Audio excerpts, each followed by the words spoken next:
प्रिय विद्यार्थियों, आज हम सुमित्रा नंदन पंत की कविता द्रुत झरो की व्याख्या करेंगे। सुमित्रा नंदन पंत ने प्रकृति के माध्यम से जहाँ जीवन के विभिन्न भावों का चित्रण किया है, वहीं इस कविता में प्रकृति चित्रण के द्वारा अपना प्रगतिवादी स्वर मुखरित किया है।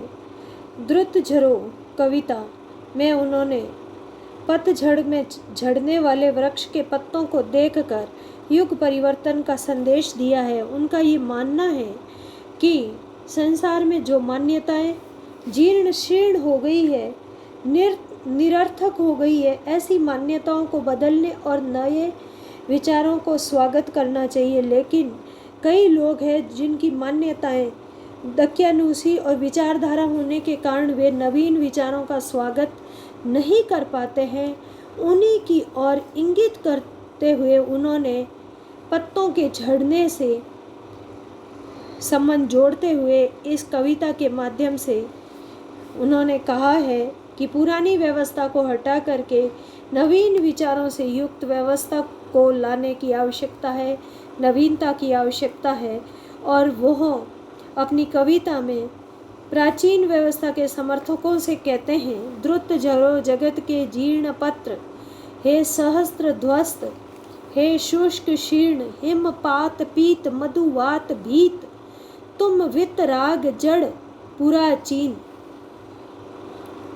कविता में सुमित्रा नंदन पंत जी कहते हैं कि पुरानी घिसी पिटी सड़ी गली आडंबर युक्त दकियानूसी मान्यताओं की समाप्ति तथा नए युग के शुभागमन की बात करते हुए बताते हैं कि इन जीर्ण शीर्ण पुरानी मान्यताओं को शुष्क पत्तों की भांति बताया है कि जिस प्रकार पतझड़ में पत्ते झड़ जाते हैं, वैसे ही ये मान्यताएं भी है वो उन पत्तों की भांति महत्व नहीं रखती। हिमपात पीत मधुभात भीत, जिस प्रकार सर्दी के कारण ताप के कारण पत्ते पीले पड़ जाते हैं और बसंती हवाओं के प्रभाव से भयभीत हो जाते हैं, तुम वितराग जड़ पुराचीन, वैसे ही पुरानी मान्यताएं भी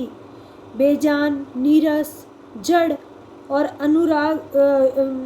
जड़ और महत्वहीन हो जाती है। वैसे ही पुरानी मान्यताओं के समर्थक लोग भी बेजान जड़ और अनुराग रहित होते हैं। उन्हें भी अपने विचारों को परिवर्तन करने की आवश्यकता है। निष्प्राण विगत युग मृत विहंग जड़ नीड़ सबद ओ श्वासहीन च्युत अस्त व्यस्त पंखों से तुम झरझर अंत में विलीन।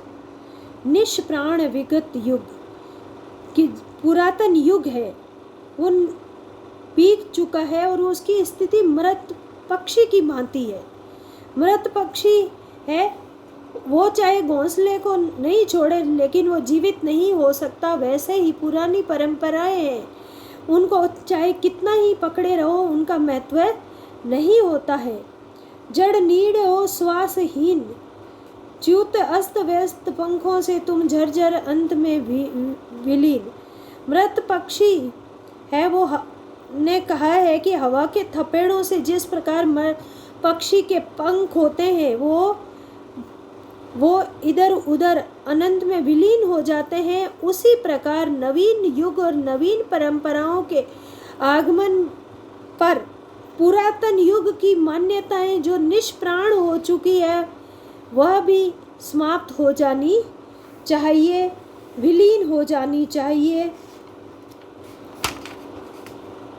कंकाल जाल जग में फैले, फिर रुधिर पल्लव लाली, प्राणों में मरमर से मुखरित जीवन की मासल हरियाली। कवि कहते हैं कि समाज के रूढ़िवादी पुराने और अंधकार से त्रस्त जो विचार है वो कंकाल का ढांचा मात्र है, उससे अधिक कुछ भी नहीं है। मरमर मुखरित जीवन की मासल हरियाली। जब समाज में फिर से नई विचारधाराओं का आगमन होगा, तभी समाज में है वो समाज में नया खून दौड़ेगा।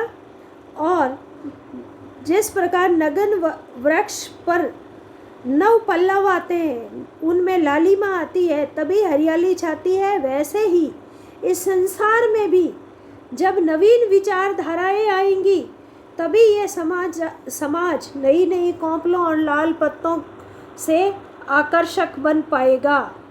मंजरित विश्व के यौवन के जग कर जग पिक मतवाली, निज अमर परिणय स्वर मदिरा से भर दे नव युग की प्याली। नव युग की मतवाली कोयल कूकेगी, और जब मानव यौवन मस्ती में डूब जाएगा और ये मंजरित संसार भी अपना आह्लाद प्रसन्नता को प्रकट करेगा, फिर हर तरफ से मादक प्रेम मदिरा छलकने लगेगी। शोषित और दलित संसार में लोगों का जीवन खुशियों से भर जाएगा। अतः जो राजतांत्रिक शासन है वो समाप्त हो जाएगा और समानता और प्रजातंत्र के युग की स्थापना होगी। तभी इस संसार में है वो समानता की प्राप्ति होगी, और जो पतझड़ की भांति पुराने विचार है वो एक दिन ढह जाएंगे और नए विचार कोमलों की भांति पल्लवित होंगे। तभी है वह इस संसार में पुनः है वो मानवता का और नए जीवन का संचार होगा। अतः जो पुरानी और निरर्थक मान्यताएं हैं, उन्हें पुराने पत्तों की भांति झड़ जाना ही बेहतर है, क्योंकि ये किसी काम की नहीं होती। नए युग के आगमन एवं नवीन जोरदार आकर्षक मान्यताओं की आशा में कवि वरपंत जी ने आस्था दिखाई है, और इस प्रकार कवि ने बसंत ऋतु के आगमन के माध्यम से नवीन युग के सूत्रपात और पतझड़ के माध्यम से पुरातन युग के समाप्ति की ओर संकेत किया है। कविता में रूपक और यमक अलंकारों का प्रयोग हुआ है, और पतझड़ और बसंत के माध्यम से कवि ने अपनी नवीन मौलिक कल्पना शक्ति का परिचय दिया है, और संस्कृत निष्ठ शब्दावली का प्रयोग इस कविता में हुआ है। धन्यवाद।